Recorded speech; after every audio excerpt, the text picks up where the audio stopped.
देवास में फरियादी विकलांग थ्री व्हीलर साइकिल लेकर कलेक्टर कार्यालय में जन सुनवाई के दौरान आवेदन देकर अपना दुख बयां करते हुए बताया कि मुझसे आशा कार्यकर्ता ने रुपयों की मांग की, जिसको लेकर मैं आशा कार्यकर्ता और कुछ डॉक्टर्स के खिलाफ कार्रवाई की जाए और बताया कि मेरा जो नुकसान हुआ है उसकी भरपाई की जाए। सर, मैं कलेक्टर ऑफिस ये दूसरी बार आया हूँ।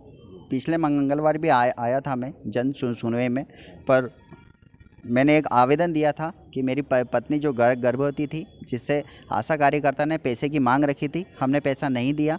उसके कारण आशा कार्यकर्ता ने हमारे साथ नहीं दिया।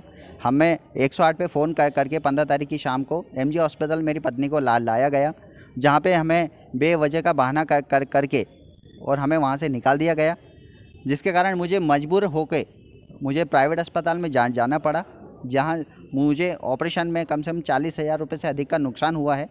और मैं अब वापस ये कलेक्टर साहब से निवेदन करने आया हूँ कि मैंने जो आवेदन दिया था, मैंने तहसील कार्यालय बरोठा में, ग्राम पंचायत बरोठा में, हमारे सामुदायिक स्वास्थ्य केंद्र BMO साहब को भी मैंने ये संज्ञान में लाया, पत्र दिया है। मेरे पास सारी प्राप्तियां हैं कि आशा कार्यकर्ता द्वारा मुझसे पैसे मांगे गए, इसकी फ़ोन पे भी रिकॉर्डिंग है मेरे पास, लेकिन अभी तक कुछ भी कार्रवाई नहीं हुई है। मैं 7 से 8 हज़ार रुपये सरोज नागर ने मुझसे मांगे थे, क्या ऑपरेशन में, सरकारी में ऑपरेशन करवाने के 7 से 8 हज़ार रुपये लगेंगे, और उन्होंने मैडम का नाम लेते हुए भी बताया गया कि इन मैडम के इतने पैसे रहेंगे।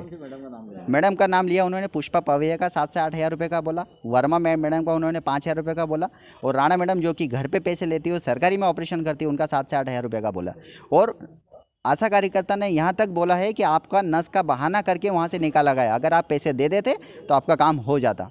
अब मैं ये कलेक्टर साहब से कहना चाह रहा हूँ कि हम देवास की अच्छी तस्वीर तो बना रहे हैं, लेकिन जो बुनियादी सुविधाएं हम जैसे विकलांग लोगों को अगर नहीं मिल पा रही है, और हम लोगों के साथ ही अगर इस तरह का भ्रष्टाचार हो रहा है, तो फिर कहाँ है हमारा न्याय, कहाँ है प्रजातंत्र?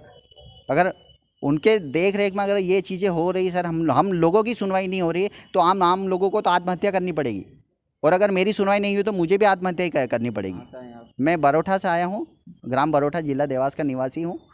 अभी आप कलेक्टर साहब से क्या चाहते हैं? मैं ये चाहता हूँ कि जो आशा कार्यकर्ता ने ये इस तरह की शर्मनाक हरकत करी है हमारे साथ, विकलांग लोगों के साथ, उसको जीवन भर के लिए बर्खास्त किया जाए, और जो मुझे आर्थिक नुकसान हुआ है उसकी मुझे भरपाई की जाए। Ashok Verma, bureau report, Dewas.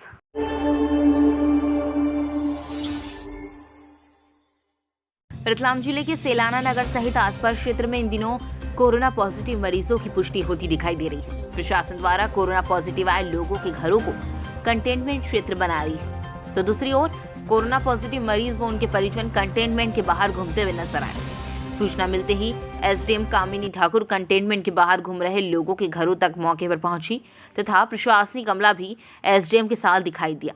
वहां पर लोगों की लापरवाही सरेआम देखने को मिली। कोरोना के मरीज व उनके परिजन कंटेनमेंट से बाहर घूमते हुए नजर आ रहे हैं। HD में कामिनी ठाकुर ने कर्मचारियों से कहा कि अगर अब कोई कोरोना पॉजिटिव पेशेंट या उनके परिजन कंटेनमेंट से बाहर घूमते हुए दिखाई दिए तो उनके ऊपर 188 के तहत कड़ी कार्रवाई की जाएगी। SDM ने कंटेनमेंट के बाहर घूम रहे लोगों को अंदर ही रहने की सलाह दी। कैमरामैन नितेश राठौर के साथ कृष्णकांत मालविक, रिपोर्ट।